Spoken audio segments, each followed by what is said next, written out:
सच्ची मोहब्बत, एक दिल छू लेने वाली प्रेम कहानी। तेरे जैसे ही एक छोटे से गांव में एक लड़का रहता था। नाम था आदिल। सीधा सादा, लेकिन दिल का सच्चा। उसके अब्बू लोहार थे और वह भी बचपन से लोहे पर हथौड़ा चलाते चलाते बड़ा हुआ था। हाथों में मेहनत की लकीरें थीं, लेकिन सपने बड़े थे। उसी गांव में एक लड़की रहती थी, झारा। बड़ी प्यारी, बड़ी नाजुक, जैसे चांदनी जमीन पर उतर आई हो। उसके अब्बू बड़े जमींदार थे।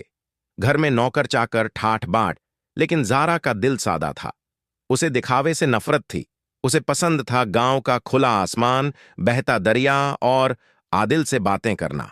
आदिल और ज़ारा बचपन से दोस्त थे। जब भी ज़ारा की छोटी खुलती, आदिल उसे बांध देता। जब आदिल की पतंग कटती, ज़ारा दौड़कर पकड़ लाती। जब बारिश होती, दोनों एक ही छतरी के नीचे आ जाते। मोहल्ले वाले हंसते, लो, ये दोनों फिर साथ हैं। लेकिन उन्हें फर्क नहीं पड़ता था। समय बीता, दोनों बड़े हुए। अब उनकी दोस्ती में एक अजीब सी बेचैनी आने लगी थी। जब झारा स्कूल से निकलती, तो आदिल सड़क किनारे खड़ा रहता, बस एक झलक पाने के लिए। झारा भी खिड़की से झांकती, देखना चाहती कि आदिल ने आज कौन सा कुर्ता पहना है। उन्हें खुद पता नहीं चला कि दोस्ती कब मोहब्बत में बदल गई। पर मोहब्बत इतनी आसान होती तो हर कोई इसे जी लेता।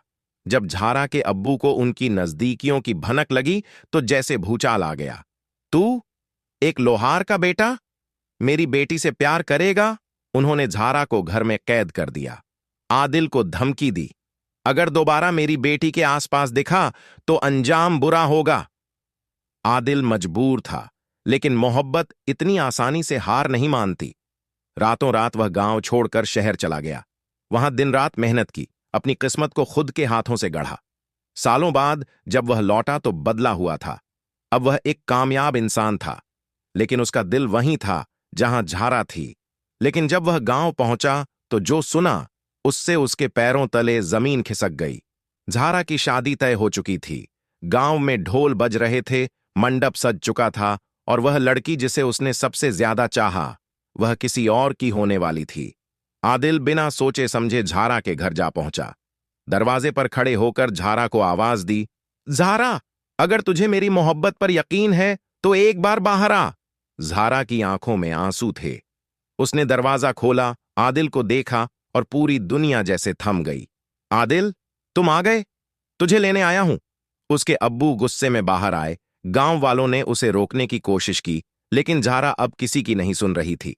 उसने अपने अब्बू का हाथ थामा। अब्बू, अगर आप मुझे खुश देखना चाहते हैं तो मुझे मेरी मोहब्बत के साथ जाने दीजिए। कुछ पलों की खामोशी के बाद उसके अब्बू ने भारी मन से कहा, जा, अपनी मोहब्बत को जी ले। आदिल और ज़ारा हाथ में हाथ डालकर उस गांव से निकल गए जहां उनकी मोहब्बत ने जन्म लिया था। लेकिन अब उनकी मंजिल वहीं थी जहां उनका दिल था, एक दूसरे के पास। ऐसी कहानी सुनने के लिए हमारी कहानी चैनल को सब्सक्राइब करें। आपको हम रोज नई नई कहानियां सुनाया करेंगे।